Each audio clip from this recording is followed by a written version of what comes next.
You think Tennessee is ahead of the curve with its 12 personnel? Are you saying it's ahead of the curve like in 2022?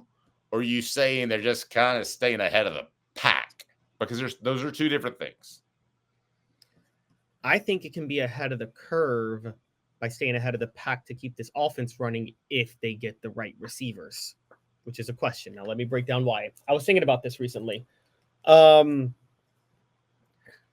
You know, Dave, in the NFL, if you watch it, a lot of teams that are run-oriented, that rely on the play action, some of their biggest deep balls, they always have an extra blocker behind, right? And then they hit a guy deep for a touchdown consistently. I mean, didn't your Cowboys always have an extra blocker whenever they play action with Emmitt Smith back in the day? They ran a lot of two.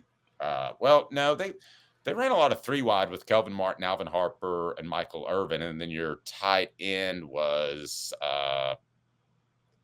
oh my gosh. But they also ran a standard. It was the kid it was the guy who's a Cowboy in Wyoming now, Jay Novacek. I'm sorry. So that was their base personnel. They didn't get out of that a lot because. But they also ran a standard I formation, right? I mean, they were always in I formation, yeah, with Daryl Johnston.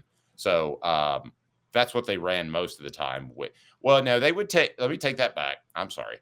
Jay Novacek would come out and they would bring Kelvin Martin in and run three wide. So I don't remember them ever running two tights, but nevertheless.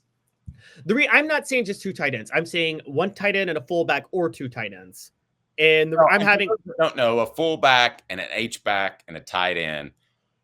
You learn one of those roles, you can pretty kind of interchangeable play all three. They're pretty significant. Yeah. A fullback's basically a running back who leans more blocking, and a tight end's basically a wide receiver who leans more blocking. So it's like that's the way I always looked at it in my head. The reason I bring that a little bit more complicated because you got to shift where you're attacking. But anyway, go ahead. Yeah, so the reason I'm bringing this up is because of the way Heupel uses the wide splits.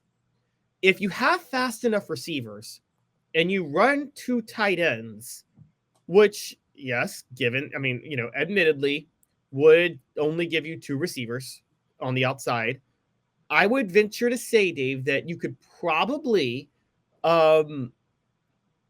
by working the field the way you do, you could probably scheme a receiver open in time with an extra blocker. And I don't know if that's what they were trying to do last year and just nobody got open.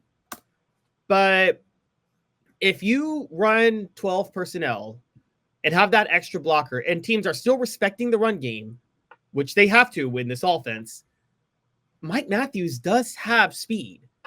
And you're telling me on the outside that he's not eventually going to get open with that extra couple of seconds because of the extra blocker? You certainly think so. So is 12 personnel the way to reopen up the deep passes that were there in 2022? I guess is the question I'm asking. Game No Bueno read my mind. Tempo I formation would be a nice change. And he's got an LOL. Maybe he's joking, but I think the fullback at some point is coming back.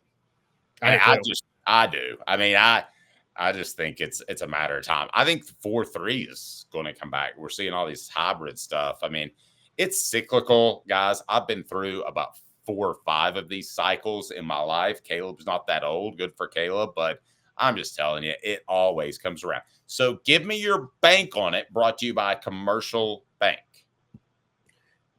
If Tennessee commits you can't if. A bank on it, you got to tell me a statement.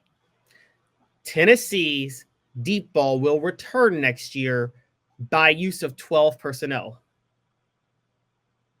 I thought you were going to say they were ahead of the curve with 12 personnel. Fine. Tennessee's ahead of the curve with 12 personnel. Okay, I'm going to tell you why Caleb's crazy. Bank on it. Brought to you by Commercial Bank. Commercial Bank is your neighborhood bank. What makes us different from other banks? We understand that every customer has unique opportunities, challenges, and financial concerns. We don't expect you to fit into the same box as the next person or business.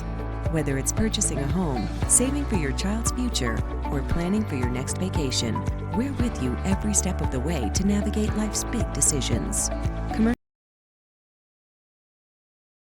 Okay, I got to be honest with you, and I love you. Other than you suggesting throwing games, this is the craziest thing that you have ever seen.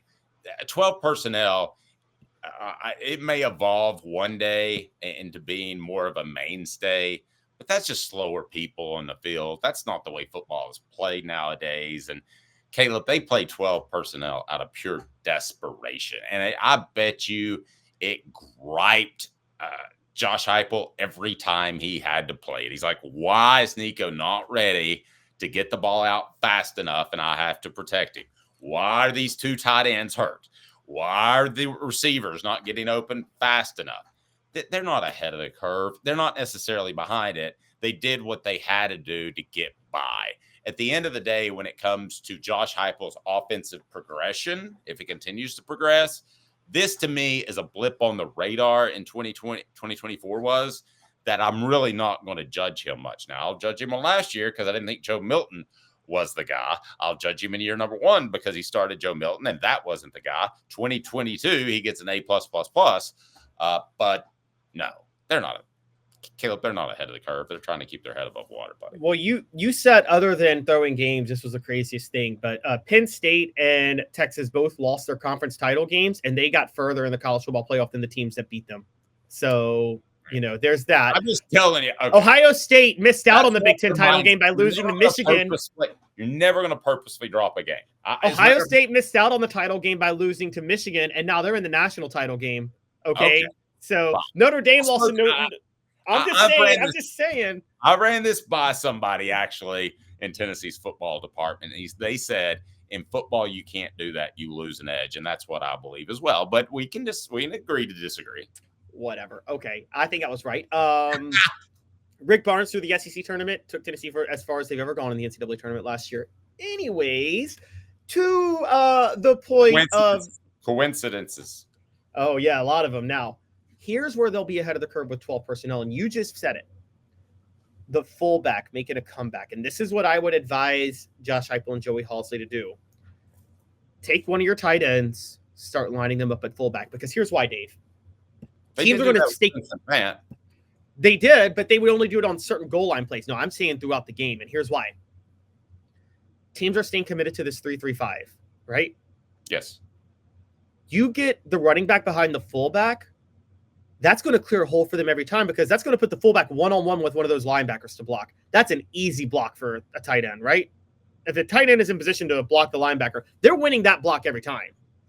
And that will clear. So basically, at that point, the offensive line has to block. You got 5 linemen that only have to block 3 defensive linemen and 1 linebacker. That's clearing the field for a running back in that situation. And so I think 12 personnel, I'm saying it in the sense of an extra a tight end and using a fullback at the same time. You all of a sudden could have the most dominant rushing attack in the SEC in 30 years at that point. And I love you like a brother, but that's not going to happen. It would be like the NBA is going to turn into a game in which they just dump it in the post instead of shoot the three. There is a market for doing that in the NBA. What team is having success with that? I think the team that does it will start to have success. Okay, there would be. I think everybody's obsessed with spacing now, and teams are too soft to defend an elite post game. You get if you had like a Parrish and McHale right now, nobody could stop them, Dave. Nobody. Yeah.